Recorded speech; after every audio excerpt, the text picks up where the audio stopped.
Querido Deus, eterno e bondoso Pai, Criador dos céus e da terra, nosso Pai, nosso Criador, nós estamos reunidos nesse primeiro domingo do mês, ó Pai, para cultuarmos a Ti e participarmos da Santa Ceia do Senhor, fazendo isso, como o Senhor disse, em memória do Senhor.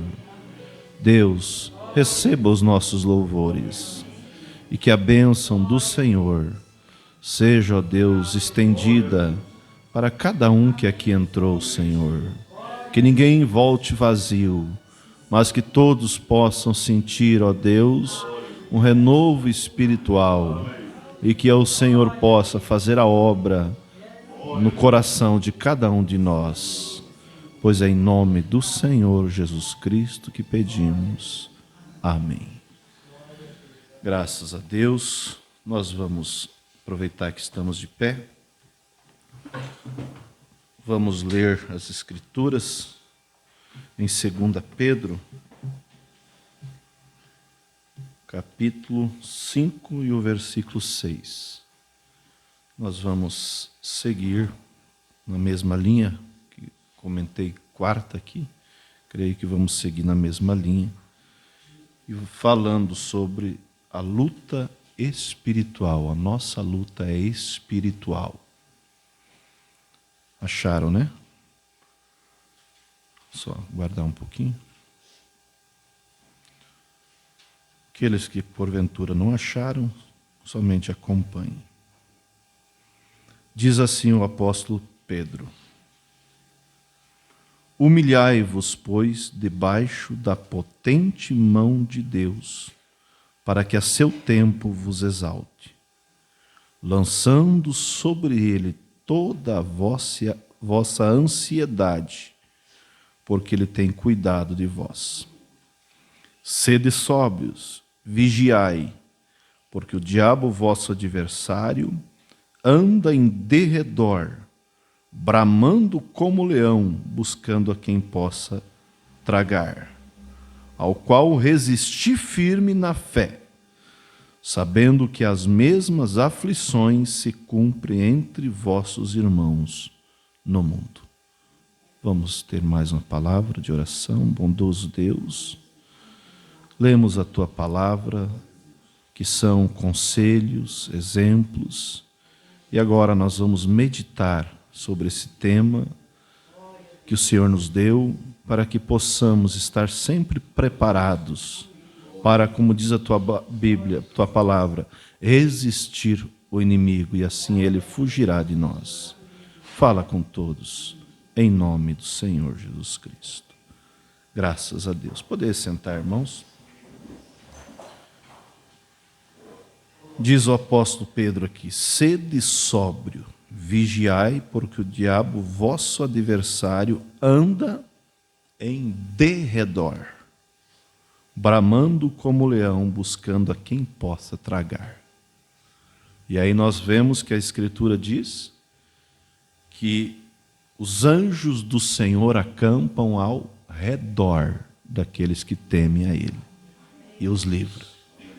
Então sabemos que, como disse o irmão Brana, sempre citamos, né, que nós não estamos em um piquenique, estamos em uma batalha. E aqui em Efésios, que eu li quarta-feira, a Bíblia diz assim: porque, Efésios 6, 12, porque não temos que lutar contra a carne e o sangue, mas sim contra os principados, contra as potestades, contra os príncipes das trevas desse século, contra as hostes espirituais da maldade nos lugares celestiais. Então essa é a nossa luta e devemos sempre ter essa consciência que nós estamos rodeados por Espírito. Mas a Bíblia diz, como citei, que os anjos do Senhor acampam-se ao redor daqueles que temem a Deus e os livra. Então, o único porto seguro, o único lugar onde que nós temos segurança é em Cristo. Se nós sair um pouquinho, nós descuidar, nós não vigiar, é onde nós podemos ser atingidos. E o inimigo, ele não quer atirar só para machucar, mas ele quer destruir a nossa alma.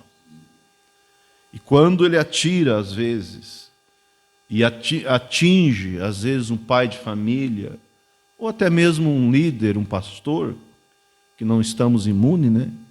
Quantos que são feridos, quantos que são atingidos por aquele ataque.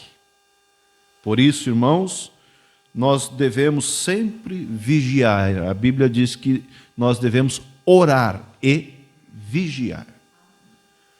Orar é uma coisa, orar nos torna fortes. Orar nos traz o poder de Deus. Orar nos traz a companhia de Deus, mas a vigilância não pode ser ignorado. Como eu citei ali em Ronda Alta ontem, quando um soldado ele treina muito, é armado, tem a arma correta, com bom calibre, mas se ele não vigia, o inimigo vem e pega de surpresa. E a oração, vamos dizer assim, é essa capacitação, a força de Deus. Mas quando nós falhamos em vigiar, nós podemos ser atingidos. E o diabo, ele não olha para, vamos dizer assim, tamanho, idade, mas se tem uma coisa que podemos até copiar dele, é a persistência. Ele não desiste tão cedo. A Bíblia diz, resistir o diabo e ele fugirá de vós, sim. Mas lembra que quando Satanás veio e tentou Jesus, Jesus se defendeu com a sua própria palavra. Faça dessas pedras pães. Está com fome, né? Jesus disse, nem só de pão viverá o homem, mas de toda a palavra que procede da boca de Deus. Então veja, quando ele viu que Jesus se armou com a palavra, veja como ele é astuto.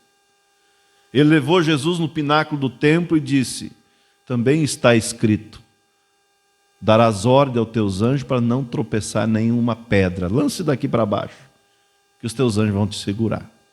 Você veja, Jesus usou a palavra e ele veio então e usou também. Da mesma forma que Satanás derrubou Eva, foi usando partes da palavra. Não é assim que Deus disse, podeis comer de todo fruto? Eva disse, de todo fruto podemos comer, menos a que está no meio do jardim, do fruto do conhecimento do bem e do mal. Essa não devemos comer. Porque no dia que nós comer, morreremos.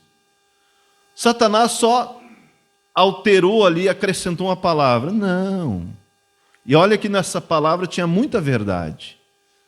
Deus sabe que quando vocês comer do fruto, vai abrir o entendimento. E vocês vão ser como Deus, conhecendo o bem e o mal. Vocês não vão morrer. Então, abriria o entendimento, os olhos, abriria.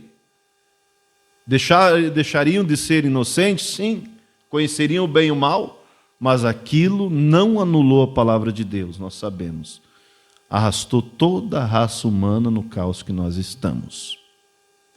Então, o diabo, ele tem a sua estratégia. E a Bíblia diz que depois que Jesus resistiu ele às 3 tentações, o diabo se retirou por um momento, por um tempo.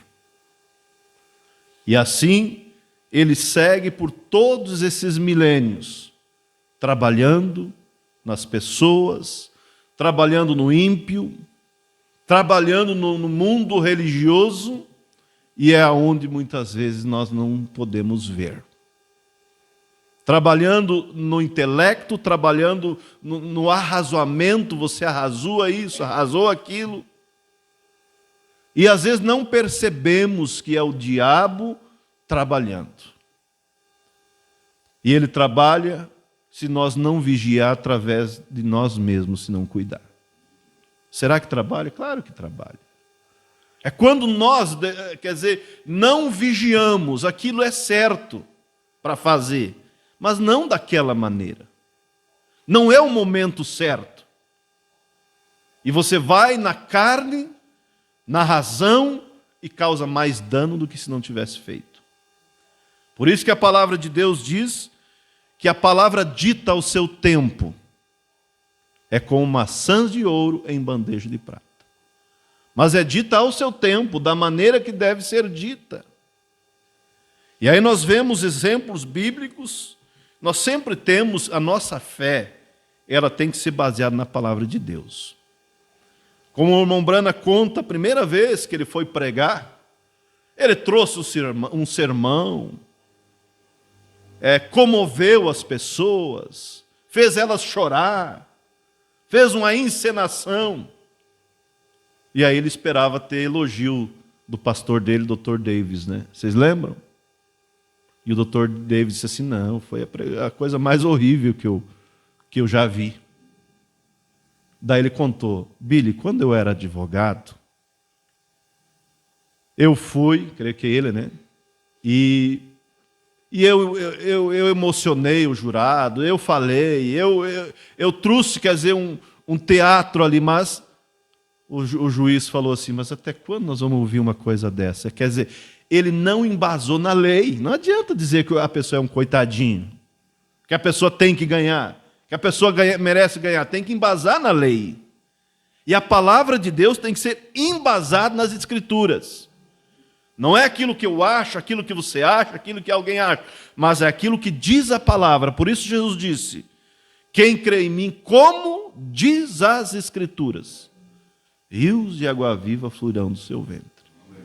E olhando para as Escrituras, nós vemos quando Pedro teve, vamos dizer assim, a maior revelação que ele poderia ter, e é uma base para nós, que era a revelação de quem era Jesus.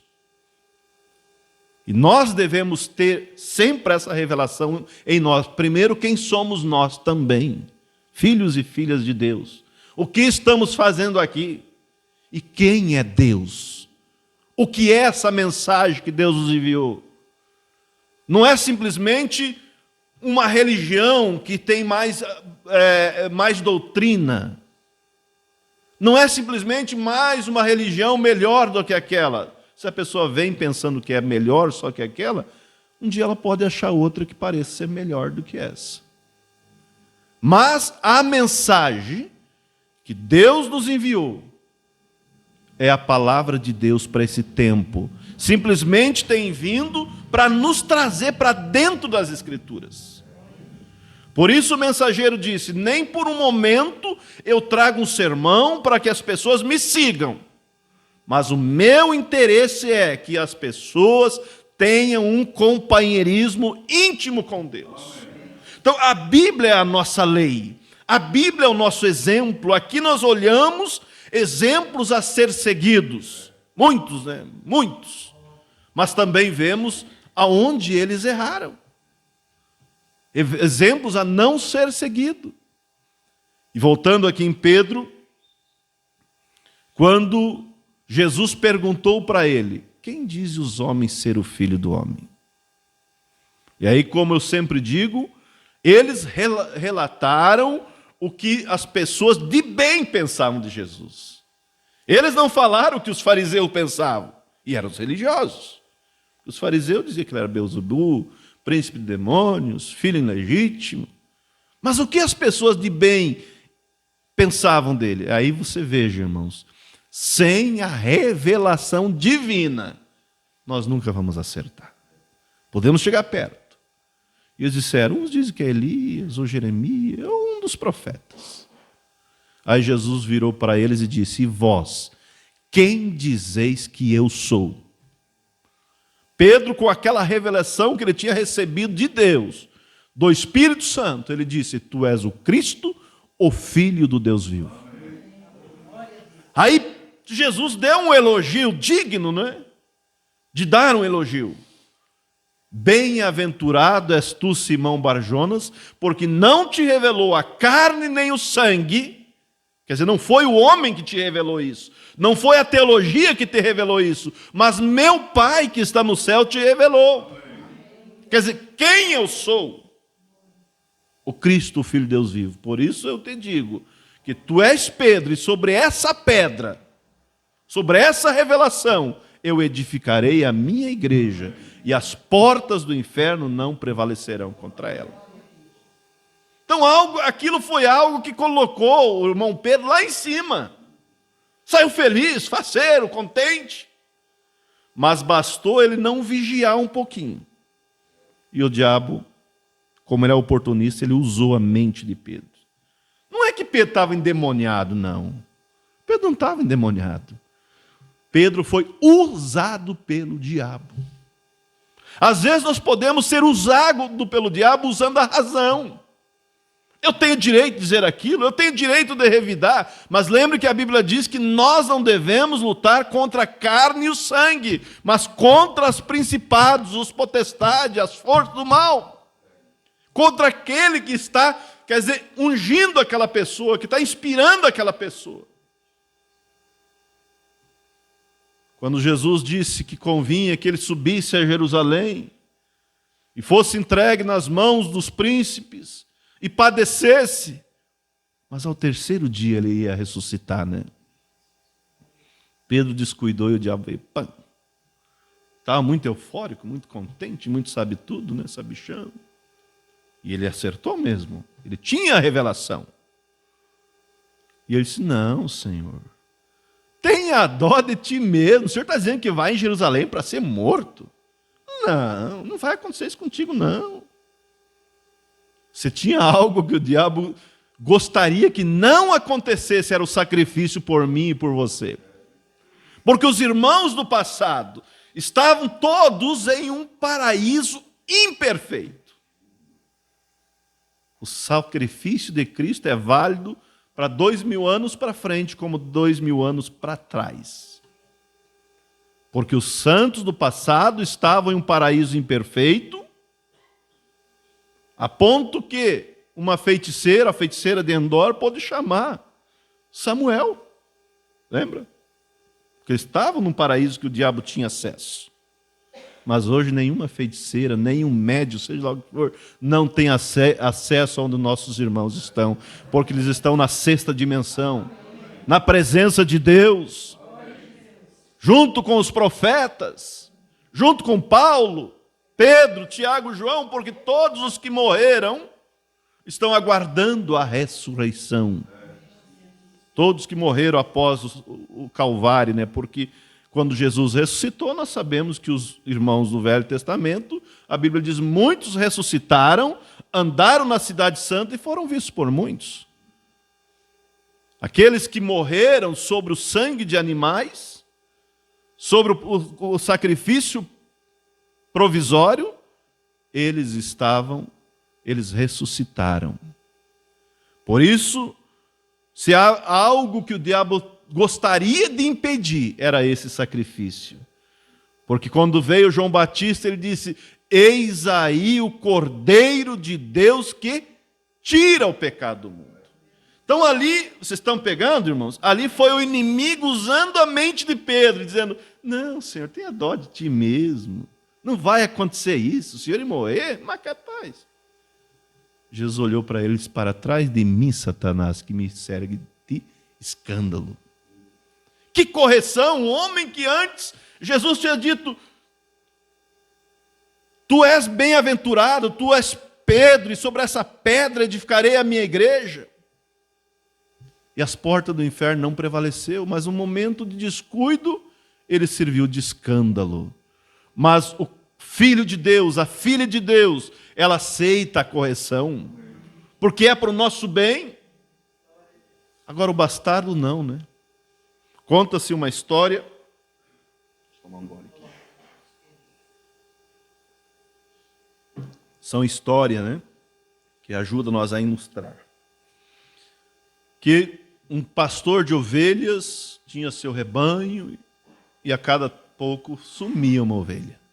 Mas como sumiu? Parecia lá só o couro por lá. Eu tenho fechado bem a porta, ninguém tem entrado. Aí ele pensou: deve ter um lobo no meio aqui, vestido de peles de ovelha. É uma história. E ele parou no portão do curral e cada ovelha que passava ele dava uma chicotada, ela só se encolhia. Mas quando veio o lobo velho, né? Ele deu a chicotada, ele virou e mostrou os dentes, né? Ah, tá aí. Então, quando você aplica o teste da palavra, a pessoa, quando ele é um cristão, diz, não, realmente eu preciso mudar nesse ponto. Eu preciso de Deus nesse ponto, eu tenho sido muito explosivo, eu preciso que Deus, entre em minha vida e amance essa natureza.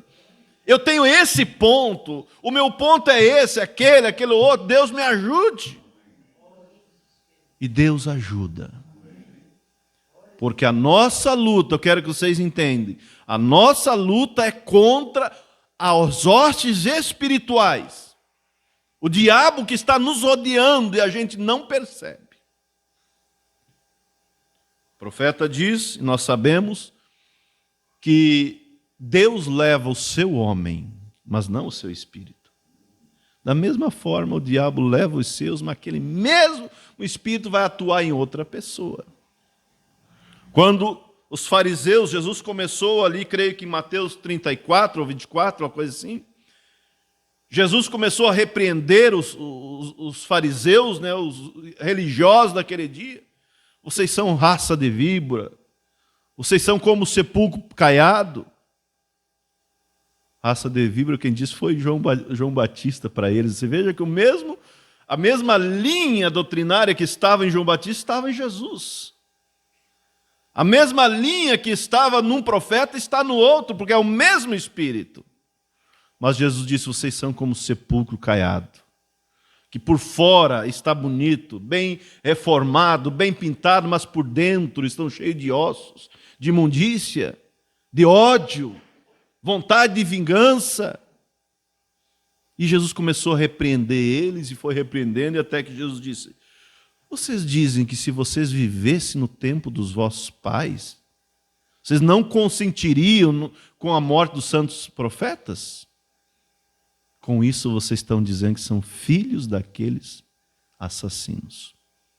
E tanto era filho que eles mataram João Batista, tanto era filho que eles mataram Jesus, tanto era filho que eles mataram Estevão e seguiram matando. E aí você veja, irmãos, deixa eu abrir um parênteses aqui. Você veja que Saulo de Tarso era um bom religioso. Era um homem estudado, um homem que queria fazer a coisa certa, mas ele estava sobre uma unção errada, de uma doutrina errada, de um espírito religioso. Vocês estão captando? Vocês veem como que o espírito engana? E ele, com toda a sua boa intenção, com todo o seu estudo, mas a influência era dos assassinos lá atrás. Ele consentiu na morte de Estevão. Mas quando ele foi encontrado no caminho de Damasco, Deus mudou a natureza dele. Agora não era mais um Saulo, mas um Paulo, um pregador do Evangelho.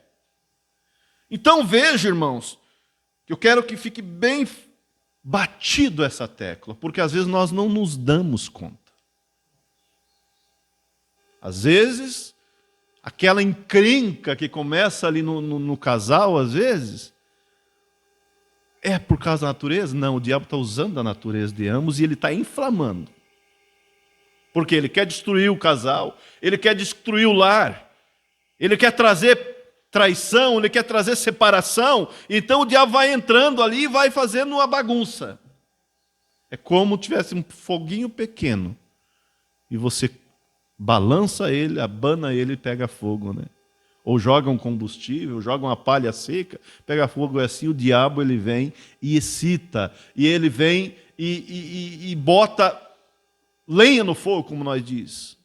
E a pessoa, se ela não vigia, o diabo está sorrindo e você está chorando. Não é verdade ou não é? Ah, mas eu tenho razão. Mas quando nós reconhecemos, nós vemos pela graça de Deus, temos o discernimento que aquilo é o diabo, você se arma contra ele. Você já teve experiência? Às vezes passou o mês inteiro bem, mas quando está na hora de ir para o culto, para a ceia, a coisa inflama. Por que será? É o diabo querendo tirar a tua bênção. Você teve um culto abençoado, na segunda-feira alguém se levanta contra você. É o diabo querendo tirar a tua bênção. Aí é a hora de você se humilhar e buscar em Deus a força para poder vencer. Aí eu tenho as minhas experiências, vocês têm as tuas, mas como eu estou falando, posso citar experiências. Quando tinha, às vezes, começava roteiro, sexta, sábado, domingo, aí justamente próximo do culto a coisa inflamava, mas por que isso? É o diabo. Aí você se arma junto com a esposa, com os filhos, junto com os irmãos e repreende aquilo. Satanás é você, querendo atrapalhar, querendo trazer problema, mas quando a pessoa não tem esse discernimento, vai indo, e o que o diabo quer é arrebentar. Às vezes a pessoa é um bom cristão, uma boa cristã, vive uma vida correta, mas o diabo começa lá por longe, vamos falar bem a coisa verdade, pondo desentendimento no casal, pondo desentendimento, descontentamento, mas daí não vai faltar para ele pôr outras pessoas que são amigas, que te entendem. É o dia. Se a pessoa pudesse ver que por trás daquele corpo havia um demônio, ele não teria caído. Ah, mas eu não caio nisso, não caio naquilo, não caio naquilo outro. Teu ponto fraco não é esse. Ele não vai perder tempo no ponto que é forte. Tua natureza não é para isso. Mas ele sabe no ponto que pode te atingir. Aonde você menos espera, o diabo vem. No complexo, nisso, naquilo outro. Aí quando nós podemos ver que aquilo é o diabo, aí nós buscamos em Deus a força e nós vencemos. Se Eva tivesse tido os olhos espirituais abertos para saber que naquela serpente, aquele bichinho de estimação, aquele animalzinho tinha um demônio por detrás, ela teria corrido. Não teria parado. Mas ela pensou que estava conversando como de outras vezes, costumeiramente, com um amiguinho serpente. Você sabe, né? Que a serpente era um animal mais parecido com o homem do que o chimpanzé. Vocês sabem disso, né? Quem conhece a mensagem sabe que não era uma cobra como nós vemos, mas era um animal, porque quando Eva comeu do fruto proibido, ela foi e deu ao seu marido. E logo ela se encontra grávida de gêmeos. E a ciência hoje prova que pode sim.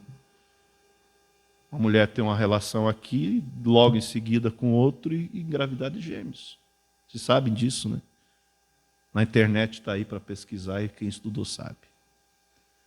Então, ali estava o diabo através daquela serpente e Eva concebeu biologicamente da serpente, que era esse homem, quer dizer, esse animal parecido com o homem, e espiritualmente do diabo. Olha na nossa lei, na Bíblia, que vai estar ali. Olha na genealogia de Adão, você não vai encontrar Caim. Olha lá. Deus deu outro no lugar de Abel que Caim tinha matado e começa com 7. Porque Caim não era filho de Deus e nem de Adão. Por isso que a Bíblia diz que Caim era filho do maligno. Por isso matou seu irmão. Então, irmãos, se há algo que nós precisamos buscar em Deus é o dom do discernimento. É estar sempre na presença de Deus para receber mais e mais de Deus. Cada vez que nós chegamos mais perto de Deus, Ele se achega a nós. E Ele é a sabedoria. Como o Tiago disse, se alguém tem falta de sabedoria, peça a Deus.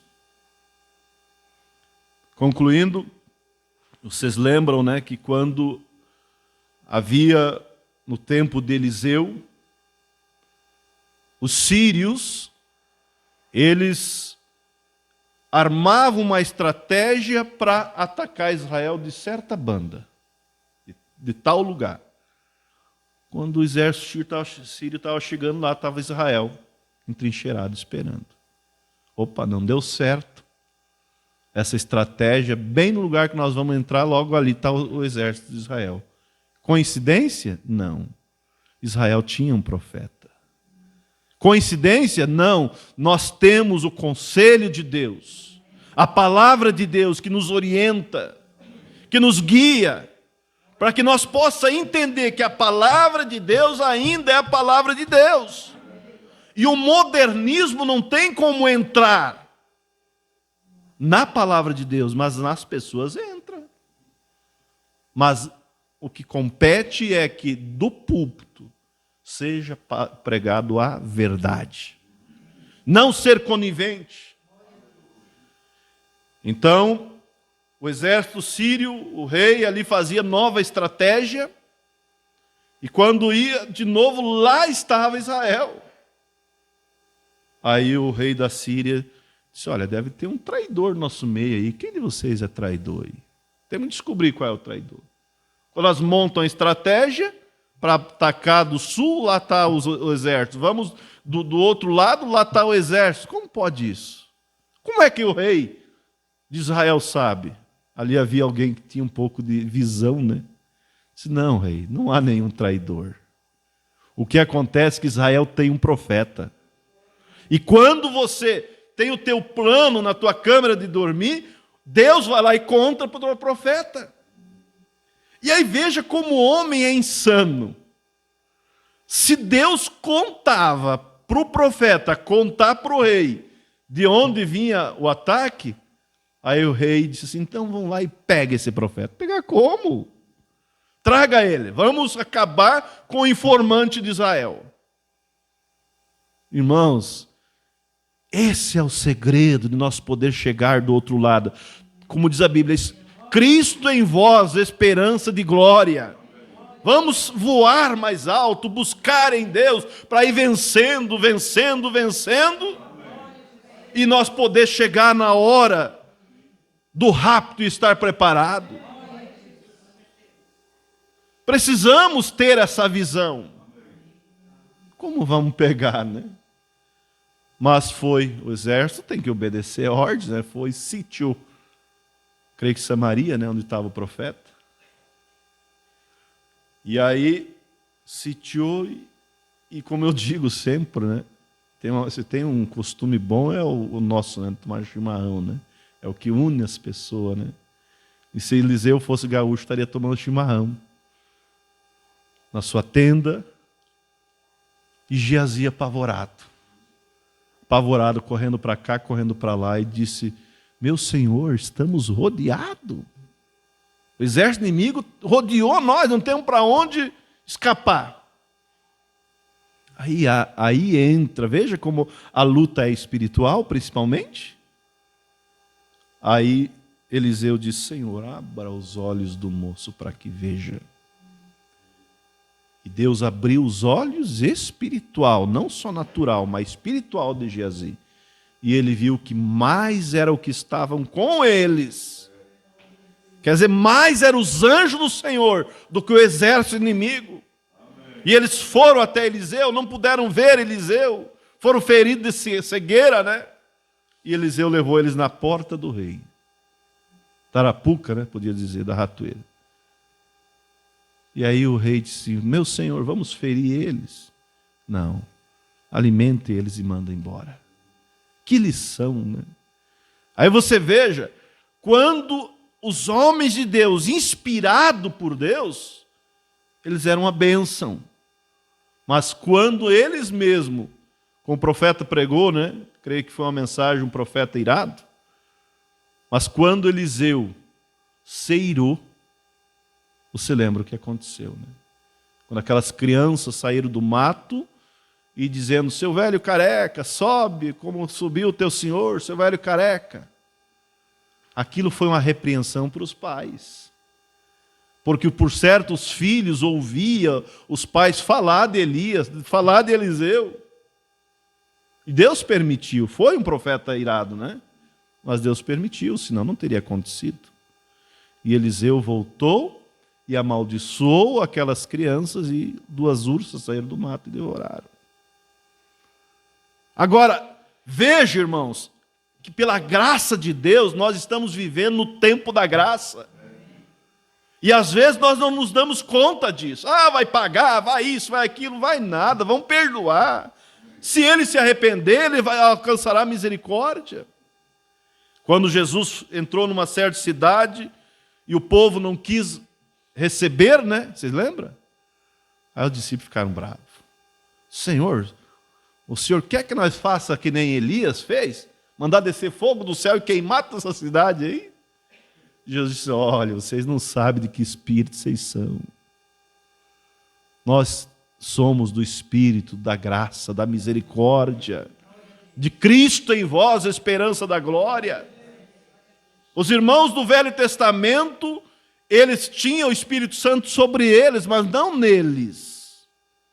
Porque havia esse pecado que separava Deus do homem, e o sacrifício dos animais somente cobria o pecado. Mas Paulo diz que uma vez o sacrifício de Cristo, por uma só vez, tirou o pecado. Tirou o pecado. Então, nós vemos, irmãos, que Deus, Ele é a nossa força.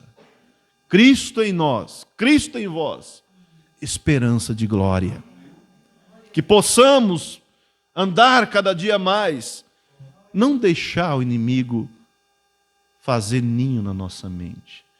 Não deixar o inimigo vir e trazer dificuldade entre nós.